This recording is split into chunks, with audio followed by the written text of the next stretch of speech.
A prática de atividades físicas, ela é fundamental para a manutenção da nossa saúde, né, do corpo, da mente, né, como eu já falei. Ao fazer os exercícios físicos, os músculos e os ossos se tornam mais fortes, a postura corporal melhora, né, e aumenta a resistência e a capacidade cardiorrespiratória. O coração quando aumenta essa capacidade cardiorrespiratória, significa que o coração e o pulmão, eles se tornam mais eficientes, né? Enquanto mais a gente fizer atividade física, maior vai ser a nossa resistência, no caso, né? Além desses benefícios, né?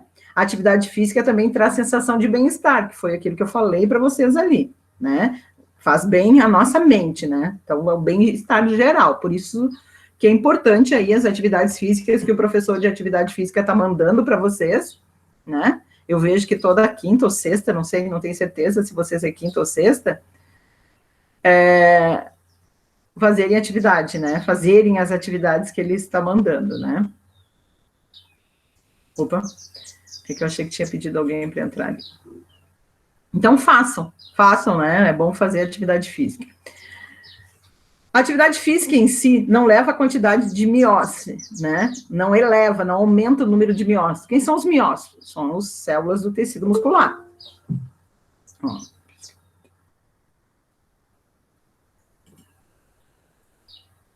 Miguel Medeiros, vou botar o horário que chegou já. Miguel Medeiros, atrasadinho.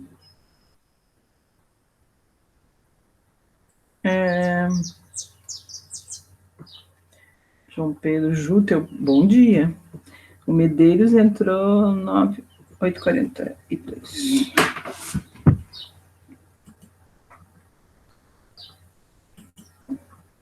Então, essa atividade física, ela não aumenta o nosso número de células musculares, ela não multiplica as células.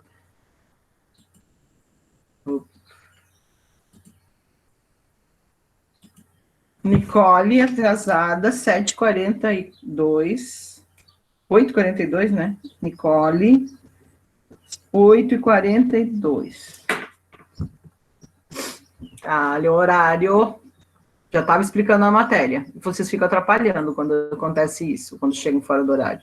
A mesma coisa se estivesse na sala, né? Está na sala, o aluno pede para entrar. Lá na escola, você sabe que não pode, né? O professor já começou a explicar a matéria e não entra. Então, a atividade física não eleva o número de células musculares, tá? Uma vez que são células que não se reproduzem, mas aumenta a quantidade de proteínas que tem no interior dessas células, fazendo o músculo, a quitina e miosina, né, que são que a gente falou, fazendo o músculo crescer. O aumento da quantidade dessas proteínas acontece quando há treinamento de força, né, com grande intensidade e curta duração, como a musculação, por exemplo. Então, por isso que a pessoa faz musculação, fica toda forte, né? Antes de iniciarmos alguma atividade física, é muito importante a gente preparar os nossos músculos para que possamos trabalhar corretamente, sem que sejam prejudicados. E por isso, nessa etapa de preparação, a gente chama de aquecimento, né? Que pode ser feito com uma pequena corrida de duração de 5 a 10 minutos, por isso que na educação física sempre tem, né? Antes uma corridinha e depois atividade física. Assim, a circulação do sangue e a temperatura do corpo aumentam, sinalizando que que os músculos vão necessitar de mais oxigênio e nutrientes. E aí o corpo está preparado para atividade física. Continuando a preparação, vem a etapa de alongamento, né? Que estimula a extensão dos miócitos, né? Melhorando a flexibilidade do corpo, né? Então, é muito importante fazer alongamentos, né? Para a gente ajudar aí os nossos miócitos, a flexibilidade, né? Estimula a extensão deles e tudo mais, né? Então, a gente fica toda dura quando vai fazer um movimento, ai, meu braço, né? A preparação correta para essa atividade física, né? Pode evitar lesões. Então, muitas vezes a pessoa... isso acontece lá nos jogos e tudo mais, né? O primeiro ano de vocês na gincana não teve, né? Mas durante os jogos, é muito comum dar uma distensão, alguma coisa. Por quê? Porque ele estava lá frio, não fez aquecimento nenhum, já foi para jogar. Não pode. Vocês veem que nos jogos, né? Antes de entrar em reserva lá para colocar, eles têm que fazer um aquecimento. E dão uma alongada também. Tá? Então, eles fazem esse aquecimento justamente para não pegar o corpo despreparado, né? Para atividade física, tá? Então, por isso é importante fazer essa, né? evita lesões dolorosas, é muito importante que a atividade física seja supervisionada por um orientador, um profissional, né, da área, realizados com moderação, respeitando os limites de cada pessoa e limites de idade também, né, gente? Não é simplesmente, eu vou fazer, eu já chego fazendo qualquer atividade física, eu já vou para musculação. Não é assim, né? Segundo o Estatuto da Criança e do Adolescente, a adolescência é um período da vida que se inicia aos 12 anos de idade e se prolonga até os 18 anos de idade. Então, vocês, a maioria aí já está na adolescência, né? Acho que todos têm entre 11 e 12 anos, já dá para considerar. Esse percurso, né, intensas transformações físicas e psicológicas, comportamentais vão acontecer. Durante a adolescência, as necessidades energéticas estão aumentadas e relacionam com a velocidade do crescimento e atividades físicas relacionadas. A gente come muito também, porque a gente precisa mais combustível que vem dos alimentos, né? A aquisição de massa óssea é gradual durante a infância e acelerada durante a adolescência até o indivíduo atingir a maturidade sexual. Quase 50% da massa óssea é obtida nessa fase, no qual o acúmulo de cálcio é triplicado, sendo que o pico da formação óssea ocorre geralmente dos 9 aos 17 anos, que é a fase em que mais cresce, tá? Que vocês estão também. Para as necessidades dos adolescentes, recomendam-se horas adequadas de sono, muito bem dormidas, de qualidade, nada de ficar a madrugada inteira mexendo em celular e meio conversando com a amiga, ou vendo filme, além de uma alimentação saudável, besteiras a gente tem que evitar, uma alimentação variada, adequada à nossa idade. A nossa, quando eu digo, eu estou com 9 anos, 10 anos, 12 anos, tá, gente? Que seja suficiente para o crescimento e desenvolvimento e promovendo a saúde e a prevenção a doenças, né? Sociedade Brasileira de Pediatria recomenda o estímulo à prática de atividades físicas e a diminuição do tempo de sedentarismo, pois o tempo gasto pelos adolescentes em atividades recreacionais, como TV, computador, games, não deve ultrapassar a 2 horas por dia. E você, quanto tempo fica na frente da TV, do computador, do celular e do tablet? Eu tenho certeza que a maioria aí é regulada pelos pais, né? E quanto tempo você gasta para fazer atividade física? Bom, fica a cargo de cada um botar a mão na consciência e saber exatamente se está fazendo a coisa certa ou se está fazendo a coisa errada. Exercício para fazer em casa, de deveres, como eu já tinha falado. E agora a gente vai falar do sistema endócrino. Então, já anote aí, primeiro dever da aula de hoje, página 9. Sistema endócrino. Bom, o sistema endócrino é um sistema que ele é responsável, onde nós vamos encontrar, né? Então, estão todas as nossas glândulas, tanto endócrina, quanto exócrinas, quanto mistas, né? São glândulas que produzem hormônios e produzem secreções, tá? As glândulas endócrinas, tá? Elas produzem hormônios que são lançados na corrente sanguínea e que vão agir em determinadas partes do nosso corpo, tanto nos órgãos genitais, sexuais, para amadurecimento sexual, crescimento, para hormônios diuréticos, antidiuréticos aí. Então, nós vamos ter uma série de hormônios aí que vão ser produzidas pelas glândulas endócrinas, tá? Existem outras glândulas no nosso corpo, mas aí elas não são endócrinas, elas são exócrinas e mistas, né? Exócrina porque libera a secreção, não é hormônio, e sim uma secreção que é liberada para fora do corpo ou na cavidade do corpo. Glândula salivar, por exemplo, libera a secreção da saliva na boca, na cavidade do corpo. Não é um hormônio, né? A saliva. E as mistas, elas produzem tanto secreção quanto hormônios, tá? Por exemplo, o pâncreas é uma glândula mista, né? Ele produz hormônio, a insulina e o glucagon, que são hormônios que a gente vai estudar, e também produz o suco pancreático, é liberado numa cavidade do corpo, que é o duodeno lá, né? Primeira porção ali do intestino delgado, no caso. O sistema endócrino, então, as reações químicas que ocorrem no corpo fazem parte do metabolismo. E o que é? Cada uma das nossas células do corpo tem um metabolismo próprio, né? Que inclui todas as reações químicas que de produção e degradação ou quebra, né? De substâncias no metabolismo celular. Também estão incluídas as reações de armazenamento, geração e liberação de energia, certo? Então, quando a gente falar metabolismo, né, a gente ouve muito falar assim, o metabolismo é mais acelerado, do outro metabolismo é mais lento, né? Acelerado porque ele metaboliza, no caso, se for uma digestão, ele digere mais rápido, se for metabolismo mais lento, a digestão é mais lenta também, tá? Então, metabolizar significa transformar, são as reações que nossas células e nossos sistemas realizam aí no metabolismo, tá? Cada uma das reações realizadas pelo nosso organismo produz substâncias que podem ser reaproveitadas em outros processos que precisam ou precisam ser eliminadas, né? Tudo isso acontece para que haja um equilíbrio químico do nosso corpo, né? É o que a gente chama de, se quiserem marcar, homeostase, tá? Equilíbrio químico do corpo humano. Opa, só essa parte aqui do final, tá? O que é homeostase? Então, é o nosso equilíbrio, né? Equilíbrio, quando a gente corre, aumenta a temperatura do corpo, aí nosso corpo tem um mecanismo que é liberar suor, né? E esse suor, ele vai retirar calor do nosso corpo e, consequentemente, ele equilibra a temperatura, ele resfria o corpo. Isso é o mecanismo homeostático funcionando, né? Fazendo o equilíbrio aí da temperatura. Quando a gente está com frio, o que acontece? A gente eriça os pelos, né, da nossa pele e começa a tremer, muitas vezes até o queixo começa a bater. O que é isso? É o nosso equilíbrio aí tentando, a homeostase tentando equilibrar a temperatura, porque o nosso corpo está baixando a temperatura. Então, para aumentar, ele começa a fazer movimento muscular, que são, né, a tremedeira que dá na gente, e o eriçamento dos pelos também para manter aí o isolante térmico, manter a temperatura do corpo mais aquecida.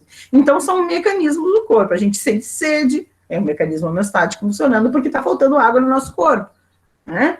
Então, a gente elimina excesso de água também através da urina aí, né?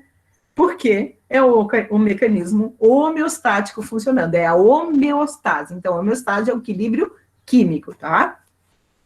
Assim como os processos metabólicos e as atividades do corpo humano ocorrem de forma controlada, né? Regulada por uma atuação do sistema nervoso e o sistema endócrino. Então, a gente, quando falou lá do tecido nervoso, a gente falou do controle do corpo, mas ele não controla sozinho o sistema nervoso.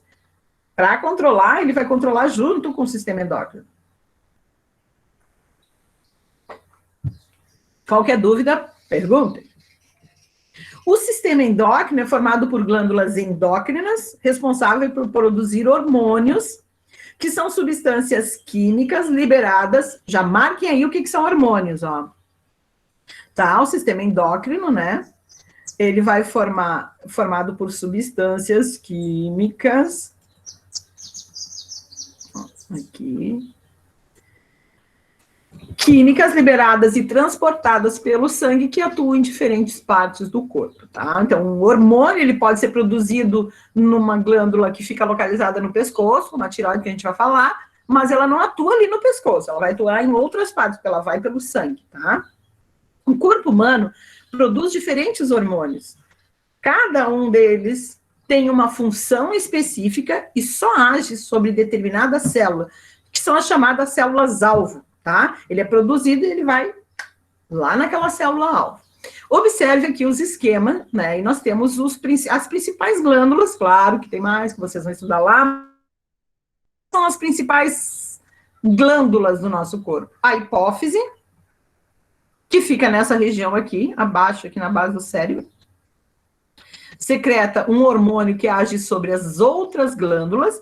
Essa glândula hipófise, tanto no homem quanto na mulher, ó, aqui está ela é chamada de glândula mestra, porque ela libera hormônio que agem sobre outras glândulas, fazendo elas liberarem os dela. Então, ela comanda, como se fosse um comando, por isso glândula mestra, já é considerada glândula mestra, né? A glândula da tireoide, que fica aqui no pescoço, essa aqui nós temos aqui. Ele faz exame para a tireoide, ver se ela está desregulada, se está produzindo muito hormônio, se está produzindo pouco hormônio. Né? Tem tireoidismo, que é o trabalho excessivo da glândula, produzindo muito hormônio, baixa atividade, hipotireoidismo. E aí a gente vai falar também depois. Depois nós temos as glândulas suprarrenais, que estão aqui localizadas sobre os rins, ó. aqui no homem, aqui na mulher, né, mesmo local, elas produzem, secretam hormônios, né, que controlam as reações rápidas. A da tireoide é do metabolismo, tá, acelera, o mais lento ela um hormônio que controla o metabolismo do corpo, as atividades, as reações químicas do corpo. As suprarrenais secretam o hormônio que controla as reações rápidas, corpo imediato, o medo, o estresse, né, libera um hormônio que nos prepara para uma reação rápida às situações de estresse. Quando a gente, por exemplo, a gente vai falar sobre ela mais para frente, só para não vou antecipar aqui. O pâncreas, tá aqui no homem, aqui na mulher, ele produz hormônios também que controla a quantidade de açúcar, né, da glicose no nosso sangue. Tem os testículos, e só nos homens, que também são glândulas que produzem, secretam hormônios sexuais e também produz espermatozoide no homem. Os ovários nas mulheres, que secretam hormônios também, hormônios sexuais, e que também produz o ovócitos, que são as células reprodutoras. As glândulas endócrinas e a ação dos seus hormônios. Cada glândula endócrina, ela pode produzir um ou mais hormônios que agem em diferentes locais do corpo, ou influenciam de maneira diferente o metabolismo, né? As ações dos hormônios incluem controle do crescimento, daí são ações que ele pode, dependendo do tipo de hormônio, né? Alteração das características corporais da infância para a idade adulta, que são os hormônios sexuais, né? Progesterona, estrogênio, né? Progesterona e estrogênio na mulher e testosterona nos homens. E a idade adulta, né?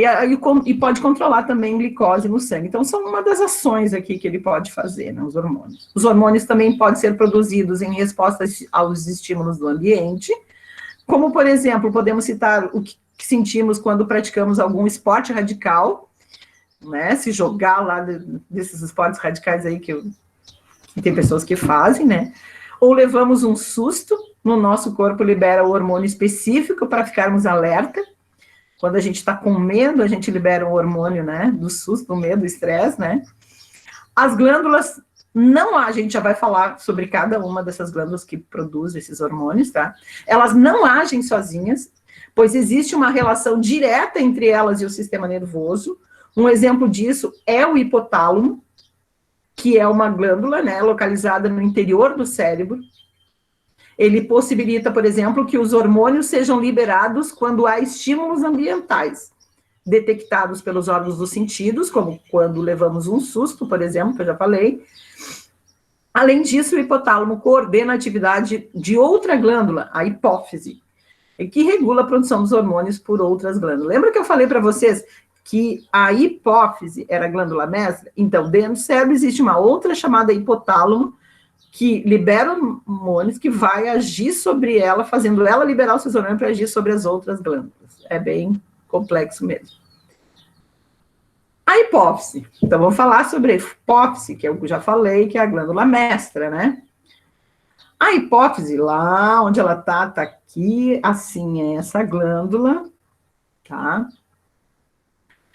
É uma glândula que produz e libera diferentes tipos de hormônios que atuam em diferentes órgãos e também em outras glândulas do corpo. Exemplos de hormônios produzidos pela hipófise. Aqui estão eles. Hormônio antidiurético, a hipófise produz um hormônio antidiurético que atua sobre os rins, promovendo aí a retenção de água e sais minerais, para não desidratarmos, né? O hormônio do crescimento promove o crescimento dos ossos e cartilagens, tudo da hipófise, tá? E também produz os hormônios gonadotrofinas. Esses hormônios, eles vão estimular, né, a produção de gametas, que são as células reprodutoras masculinas e femininas, e produção dos hormônios sexuais nos ovários e pelos testículos. Alguns hormônios produzidos pela hipófise são denominados tróficos, porque atuam sobre outras glândulas, controlando o seu funcionamento. Por esse motivo, a hipófise é considerada a glândula mestra do organismo. Como eu já falei lá, pode marcar isso, é bem importante. Na hora de estudar Coloque o nome do hormônio, não, coloque o nome da glândula, o hormônio que ela produz e a ação dele no corpo. Ajuda bastante, tá? Então, nome da glândula, hormônio que ela produz e o que esse hormônio faz no corpo. Ok, agora, da hipófise, nós vamos para a glândula da tireoide, aqui está ela no pescoço, ela tem o formato de borboleta, olha só. Ela fica na região anterior do pescoço, aqui então, na frente do pescoço, produz hormônios relacionados ao controle do metabolismo do corpo. Ela produz o hormônio, então, qual é o hormônio que ela produz? Tiroxina e calcitonina. A tiroxina é um hormônio responsável por aumentar a atividade da mitocôndria e a liberação de energia. Também produz um outro hormônio, que é a calcitonina, hormônio que regula a concentração de cálcio no sangue. Então, a tiroxina e a calcitonina. E aí os problemas que essa glândula pode ter seria o hipotireoidismo e o hipertireoidismo. Quando a produção do hormônio da tiroxina está desregulada e ele é produzido em quantidade menor, abaixo do normal, o indivíduo apresenta sintomas de cansaço, indisposição, sonolência exagerada, podendo ocorrer ganho ou peso, ganho do peso, né? Caracterizando uma doença chamada hipotireoidismo. A pessoa fica mais lenta, o metabolismo fica lento, ela fica sonolenta, e aí ela pode ter um sintoma, um cansaço extremo chamado, isso acontece na fase da adolescência, na puberdade, infância para adolescência, pode causar retardo mental, esse problema do hipotireoidismo aqui. Quando ela tem baixa atividade, pouca produção do hormônio da tireoide. Por outro lado, quando a tiroxina é produzida em excesso, provoca uma outra doença. Então, tudo em equilíbrio, lembra que eu falei?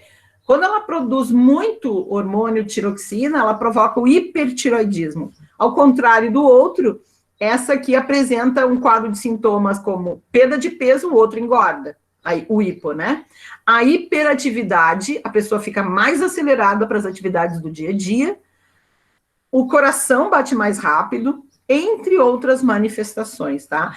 Aqui pode causar, nas duas pode causar aumento do BOS endêmico, que é o aumento da glândula da tireoide, tá? E no hipertireoidismo, o olho da pessoa parece que é empurrado para frente aí.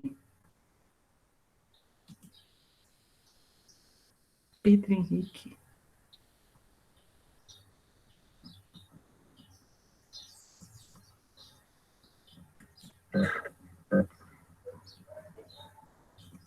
Pedro Henrique, de novo, Pedro, eu mandei avisar que você está chegando tarde nas aulas. Olha o horário da aula, 9h03. Já quase expliquei quase todo o conteúdo. Horário, Pedro. Continuando, voltamos lá para a nossa aula.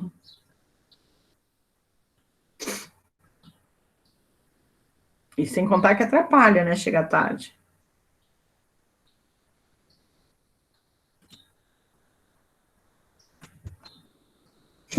Vamos lá, então, gente. Como falamos já, estávamos falando dos dois problemas aí do hipotireoidismo e do hipertireoidismo.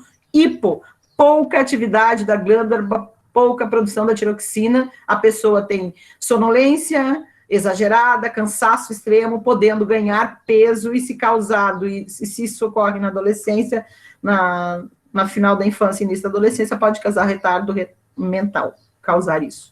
O hiper, quando é muita atividade da glândula, produz muito hormônio, tiroxina, fica mais agitada, perde peso e acelerados os batimentos cardíacos, né? Agora, outra glândula, paratireoides. Vamos lá mostrar onde é que ela fica. Aqui, gente, ó. Aqui tá a tireoide. E sobre a tireoide tem 4 pontos chamados paratireoides. Não tá mostrando, mas é sobre elas, tá? As paratireoides são 4 glândulas localizadas atrás da glândula da tireoide. As glândulas paratireoides sintetizam, produzem, no caso, o hormônio paratormônio. Esse hormônio é liberado quando a quantidade de cálcio no sangue é baixa, tá? Então, esse é paratormônio aqui. O cálcio é necessário em vários processos do corpo, como movimentação dos músculos, na coagulação do sangue. Então, quando ele não é ingerido em quantidade suficiente na alimentação, o paratormônio é produzido em maior quantidade e faz com que o cálcio armazenado nos ossos seja liberado para a corrente sanguínea, para fazer as reações, movimento muscular, coagulação do sangue e tudo mais. No entanto, o corpo não pode tirar muito cálcio dos ossos, senão eles se tornam quebradiços, né? Pois podem ficar fracos, sofrer fraturas. Para que isso não ocorra, quando não há muito paratormônio no sangue, quando há muito paratormônio no sangue, liberamos um outro hormônio, a calcitonina, que tem a ação contrária, ou seja, evita que o cálcio seja retirado dos ossos, para eles não se tornarem fracos. Então, como eu já falei, homeostase, equilíbrio do corpo. E o pâncreas, que é uma glândula, né, uma glândula anexa ao sistema digestório, como a gente já estudou, ele produz o suco pancreático, ele é considerado uma glândula mista, né, e auxilia na digestão dos alimentos, porque ele produz aí o suco pancreático, né. Ele também está ligado a um sistema endócrino, o pâncreas, né, produzindo os hormônios insulina e glucagon. Eles estão relacionados ao metabolismo do açúcar. Esses dois hormônios são responsáveis por regular os níveis de glicose no sangue. A glicose é utilizada pelas células como fonte de energia para a produção lá na respiração celular. Esses hormônios têm ação opostas no organismo, como pode observar na imagem a seguir, e aqui nós temos, né? Alimentos, aumento da taxa de glicose no sangue, daí a liberação, né, do pâncreas ali, do glucagon, para retirar esse excesso de açúcar. Então, tem o fígado, absorção da glicose, pâncreas libera insulina para tirar a glicose em excesso do sangue, quando está faltando, vai lá, o glucagon retira do fígado essa glicose, porque a glicose no nosso corpo, ela fica armazenada no fígado sobre uma forma chamada forma de glicogênio, tá? Então, nós temos glicose armazenada. Quando falta, né, é retirado lá a glicose é retirada é quebrada, né, a glicose que está no fígado é quebrada é transformada ela está em glicogênio, transformada em glicose, é liberada para o sangue para a produção de energia quando está faltando, tá? Então, o glucagon e a insulina, eles fazem esse controle, tá?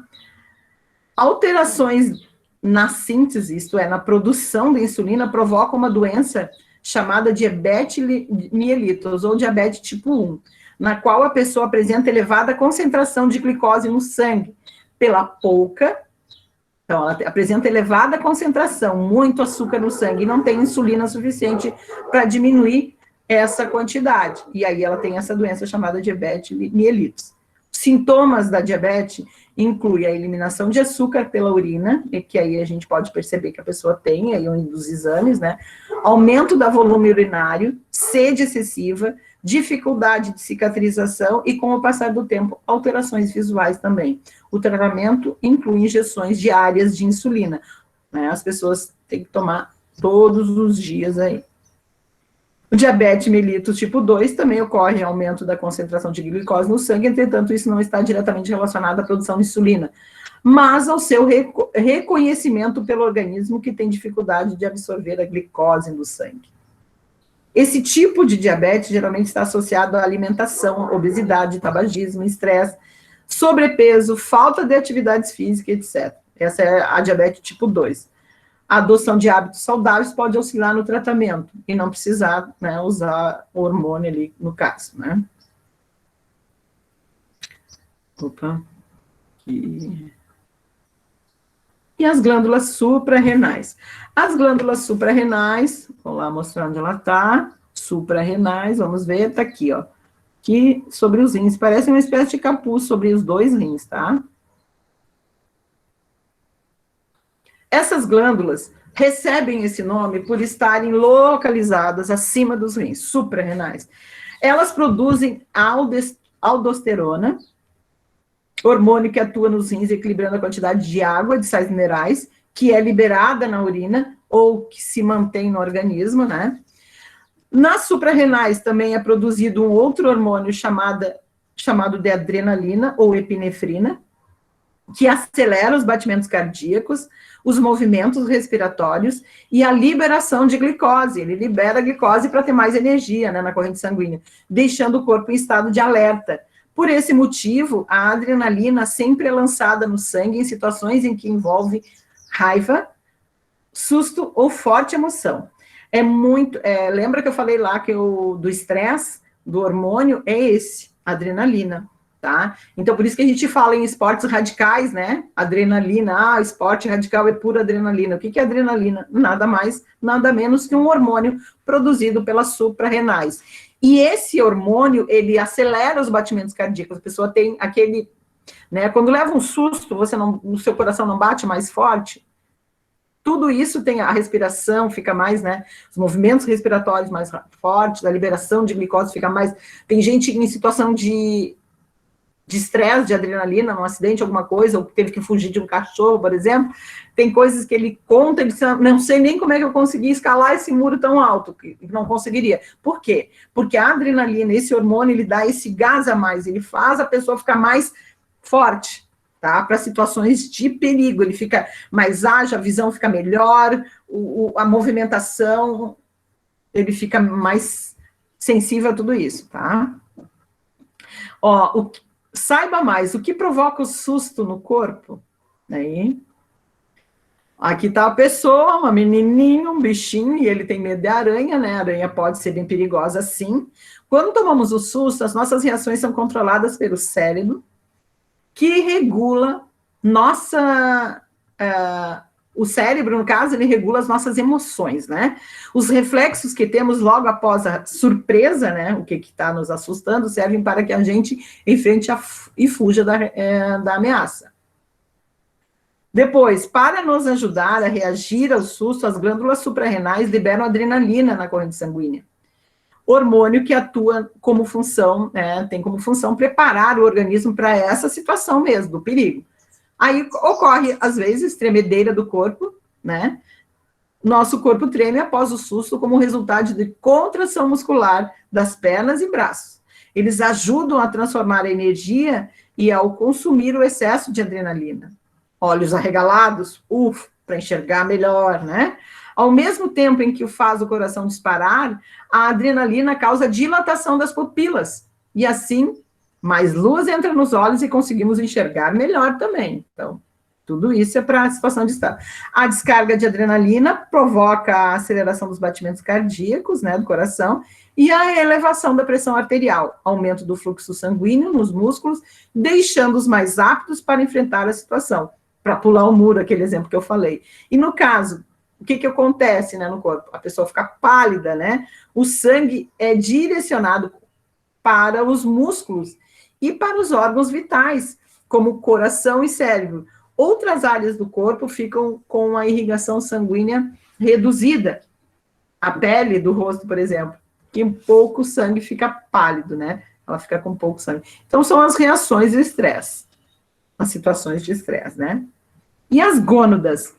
As gônadas são glândulas sexuais, né? Produtoras dos hormônios sexuais nas mulheres e nos homens. Os hormônios sexuais atuam no desenvolvimento de características sexuais secundárias. Quem são essas características sexuais secundárias? Que nós vamos estudar lá no 8º ano, né? Mais detalhadamente. As características primárias são presentes desde o nascimento. As secundárias são aquelas que nas mulheres, algumas delas são as características do alargamento quadril, que a gente vai desenvolvendo ao longo da nossa vida, lá principalmente na fase da adolescência, puberdade aí. Alargamento quadril, desenvolvimento dos seios. Nos homens, no caso, é o crescimento da barba, engrossamento da voz, desenvolvimento de músculo, bigodinho nos meninos, né? Essas alterações são bastante intensas a partir da adolescência e tem a ver com os hormônios, né? As gônadas também atuam na produção do desenvolvimento e na liberação de células reprodutivas. Quem são? Espermatozoides e ovócitos secundários, que são conhecidos popularmente como óvulos, né? Nas mulheres, as gônadas são os ovários, eles produzem os hormônios estrógeno ou estrogênio e a progesterona. E nos homens, os testículos produzem a testosterona. E a gente vai estudar isso mais à frente, tá? Alguns hormônios em nosso corpo que não são produzidos em glândulas específicas, mas em células presentes em outros órgãos. Entre eles estão o hormônio gastrina, que é produzido na célula do estômago e que estimula a secreção do suco gástrico, e o hormônio secretina, que é produzido em células endócrinas, né, células endócrinas do duodeno, e agem sobre o pâncreas e o fígado, nos quais estimula a liberação do suco pancreático aí e da bile, respectivamente. O sistema endócrino, integrado aos outros sistemas do corpo, influencia diretamente pelos hábitos de vida, né? Dessa forma, uma alimentação, período de sono, prática de exercícios físicos, impactam diretamente no metabolismo das células que compõem cada um desses órgãos. E agora nós temos exercícios aí para fazermos.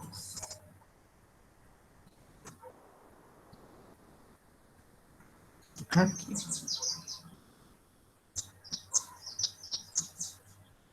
Pessoal, alguma dúvida? Podem fazer perguntas agora sobre o sistema endócrino. E eu vou fazendo a chamada. Ainda falta tempo. Vocês têm coisas para perguntar. Já começa a fazer a atividadezinha, aquela primeira da página 9, que tem a página 9, que eu vou começar com vocês também. Daqui a pouco eu vou fazer a chamada e já vou lá fazer com vocês. Página 14 e 15, tá? 9, 14 e 15. Deveres não, já pode começar a fazer agora. 9, 14 e 15. Eu vou fazendo a chamada, mas não é para sair, a aula termina só 8h35, né?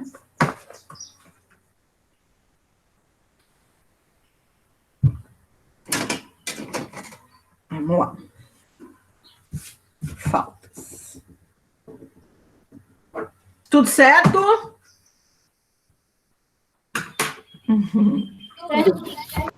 Que bom. Deixa eu só